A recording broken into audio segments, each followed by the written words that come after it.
ఇక బీజేపీ అగ్రనేత అద్వానికి భారత ప్రభుత్వం భారత రత్న ప్రకటించింది. బీజేపీలో కీలకంగా వ్యవహరించిన అద్వానికి దేశ అత్యున్నత పురస్కారం లభించింది.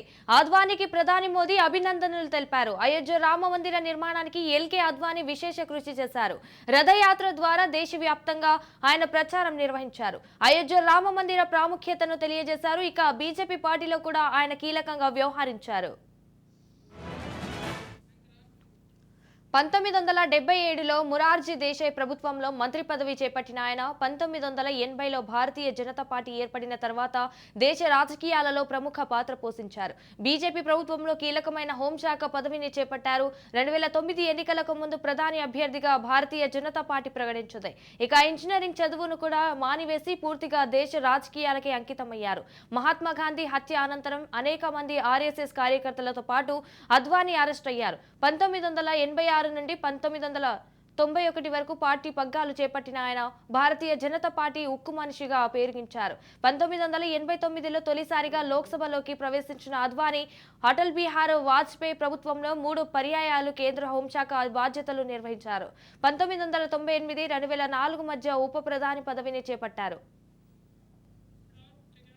రైట్. ఇక బీజేపీ అగ్రనేత అద్వానికి భారత ప్రభుత్వం భారత రత్న ప్రకటించింది. ఇక బీజేపీలో కీలకంగా వ్యవహరించిన అద్వానికి దేశ అత్యున్నత పురస్కారం లభించింది. అద్వానికి ప్రధాని మోదీ అభినందనలు తెలిపారు. అయోధ్య రామ మందిర నిర్మాణానికి ఎల్కే అద్వానీ విశేష కృషి చేశారు. రథయాత్ర ద్వారా దేశవ్యాప్తంగా ఆయన ప్రచారం నిర్వహించారు. అయోధ్య రామ మందిర ప్రాముఖ్యతను తెలియజేశారు. ఇక బీజేపీ పార్టీలో కూడా ఆయన కీలకంగా వ్యవహరించారు. రైట్ గా దీనిపై పూర్తి సమాచారం మా ప్రతినిధి మానస్ లైవ్ లో అందిస్తారు. మానస్, చెప్పండి, దీనికి సంబంధించిన అప్డేట్స్ ఏంటి? Thank you Sanjana. అయితే రామ మందిరం ఓపెన్ అయిన నెల రోజుల్లోనే ఆ రామ మందిరానికి, అయోధ్య రామ మందిరానికి ఎంతో కృషి చేసినటువంటి అద్వానీని భారతరత్నతో సత్కరించుకోవడం అనేది నిజంగా భారత ప్రభుత్వం చేసిన ఒక గొప్ప చర్యగా మనం పరిగణించవచ్చు. మరోవైపు చూసుకుంటే బీజేపీ శ్రేణుల్లో కూడా ఎప్పటి నుంచో అంటే ఎల్కే అద్వానీ భారత ప్రధానమంత్రిగా అర్హత ఉన్న ఏకైక వ్యక్తి. అంటే బీజేపీ పార్టీలో భారత ప్రధానమంత్రి కుర్చీలో కూర్చునే అర్హత ఉండి ఆ కుర్చీని చేరుకోలేకపోయారు అని బీజేపీతో పాటు అటు ఆర్ఎస్ఎస్ శ్రేణుల్లో కూడా ఎప్పటి నుంచో ఒక చిన్న అసంతృప్తి అయితే ఖచ్చితంగా ఉంది. కాకపోతే అద్వానీ తన వయసు కారణంగా తానే స్వయంగా ఆ పదవి నుంచి దూరంగా ఉన్నారనేది కూడా అందరికీ తెలిసిన విషయం. అయితే ఈ భారతరత్న పురస్కారంతో మాత్రం ఇప్పటివరకు ఉన్న చిన్న లోటుని కంప్లీట్గా ప్రభుత్వం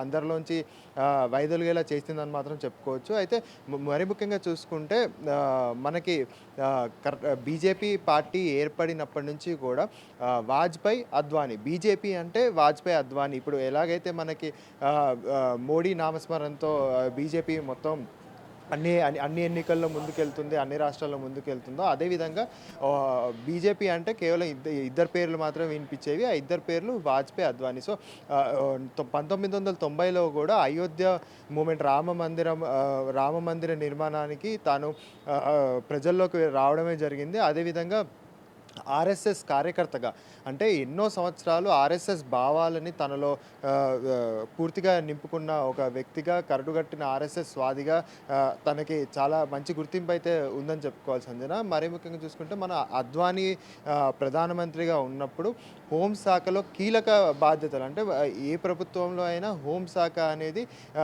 ముఖ్యమైన మంత్రి పదవి. సో కంటిన్యూస్గా 3 సార్లు అద్వానీ హోంశాఖ మంత్రిగా 3 సార్లు తన పదవిని సక్రమంగా నిర్వహించారని చెప్పుకోవాలి. అదేవిధంగా చూసుకుంటే 2002-2004 మధ్యలో ఉప ప్రధానమంత్రిగా కూడా పనిచేసి కీలక బాధ్యతలు చేపట్టారు. అయితే 1986లో మొదటిసారిగా బీజేపీ అధ్యక్షుడిగా ఎన్నికైన తర్వాత మళ్ళీ 1988లో కూడా మరోసారి బీజేపీ అధ్యక్షుడిగా ఎన్నికై బీజేపీని క్షేత్రస్థాయిలో చాలా బలమైన పార్టీగా నిర్మించడంలో అద్వానీ కీలక పాత్ర పోషించారని చెప్పుకోవాలి. ఎందుకంటే అప్పటి వరకు కాంగ్రెస్ పార్టీ సెంట్రల్లో మనం చూసుకున్నట్టయితే కాంగ్రెస్ పార్టీ మాత్రమే అధికారంలో ఉండేది, మిగతా పార్టీలన్నీ విపక్షాలకే పరిమితం అయ్యేవి. అయితే ప్రతిపక్షానికే పరిమితమయ్యాయి. సో 1996లో 161 స్థానాలు పార్లమెంట్లో బీజేపీ పార్టీ సంపాదించింది అంటే దాంట్లో కీలక పాత్ర అద్వానీది ఉందని మనం చెప్పుకోవాలి. ఏందంటే ఏ పార్టీకైనా క్షేత్రస్థాయిలో వాళ్ళ కార్యకర్తలని, వాళ్ళ నాయకుల్ని బలం చేసుకోవడమే ముఖ్యం. సో బీజేపీ పార్టీ అధ్యక్షుడిగా క్షేత్రస్థాయిలో బీజేపీని బలపరిచి కరెక్ట్‌గా ఆయన అంటే మనం చూసుకున్నట్టయితే 1986లో మొదటిసారి బీజేపీ అధ్యక్షుడిగా ఎన్నికైన అద్వానీ సరిగ్గా 10 సంవత్సరాల్లో పార్టీని పూర్తి స్థాయిలో బలోపేతం చేసి కాంగ్రెస్‌ని అధికారంలోంచి దింపి బీజేపీ అధికారంలోకి వచ్చే అంత లెవెల్‌కి బీజేపీని తీసుకెళ్లారు. 1996లో కరెక్ట్‌గా అధ్యక్షుడైన 10 సంవత్సరాల తర్వాత బీజేపీ 161 స్థానాలతో అధికారంలోకి వచ్చింది. అంటే 2 స్థానాల నుంచి మొదట బీజేపీ పార్టీ 1984లో కేవలం 2 స్థానాలతో 2 ఎంపీలతో ఉన్న పార్టీ 161 స్థానాలతో దేశ చరిత్రలోనే బిగ్గెస్ట్ పార్టీగా ఈరోజు మనం చూసుకున్నట్టయితే BJP is one of the biggest party in India అనే స్థాయికి ఎదిగింది అంటే దాని వెనకాల ఉన్న కృషిలో దాని వెనకాల ఉన్న ముఖ్య భూమిక పోషించిన వ్యక్తిగా అద్వానీని మనం అయితే గుర్తు చేసుకోవచ్చు. అయితే అలాంటి ఒక కీలకమైన వ్యక్తికి ఈ భారతరత్న పురస్కారం అందడం అనేది నిజంగా చాలా హర్షించదగ్గ విషయంగా మనం పేర్కోవచ్చు Sanjana. Right, thank you for the updates Manas. BJP అగ్రనేత అద్వానీకి భారత ప్రభుత్వం భారతరత్న ప్రకటించింది. బీజేపీలో కీలకంగా వ్యవహరించిన అద్వానీకి దేశ అత్యున్నత పురస్కారం లభించింది. అయితే అద్వానీకి ప్రధాని మోదీ అభినందనలు తెలిపారు. అయోధ్య రామ మందిర నిర్మాణానికి ఎల్కే అద్వానీ విశేష కృషి చేశారు. రథయాత్ర ద్వారా దేశవ్యాప్తంగా ఆయన ప్రచారం నిర్వహించారు. ఇక అయోధ్య రామ మందిర ప్రాముఖ్యతను తెలియజేశారు. ఇక బీజేపీ పార్టీలో కూడా ఆయన కీలకంగా వ్యవహరించారు. రైట్, ఇక దీనిపై పూర్తి సమాచారం మా ప్రతినిధి స్వప్న ఫోన్ ఇన్ లో అందిస్తారు. స్వప్న, చెప్పండి దీనికి సంబంధించిన అప్డేట్స్ ఏంటి? సంచన అద్వానీకి భారతరత్న ఇవ్వడం అనేది నిజంగా అందరం కూడా ఆహ్వానించాల్సిన విషయము. అద్వానీ దేశానికి చేసినటువంటి అనేక పనులు కూడా ఉన్నాయి. ఇప్పుడు అప్పుడు కాదు, 1977లో మొరార్జీ దేశాయ్ ప్రభుత్వంలో మంత్రి పదవి తీసుకున్నప్పటి నుంచి 1980లో భారతీయ జనతా పార్టీ ఏర్పడినప్పుడు దేశ రాజకీయాల్లో ప్రముఖ పాత్ర అంటే అటల్ బిహారీ వాజ్పేయితో పాటు అంత ప్రముఖంగా ఉన్నటువంటి వ్యక్తి.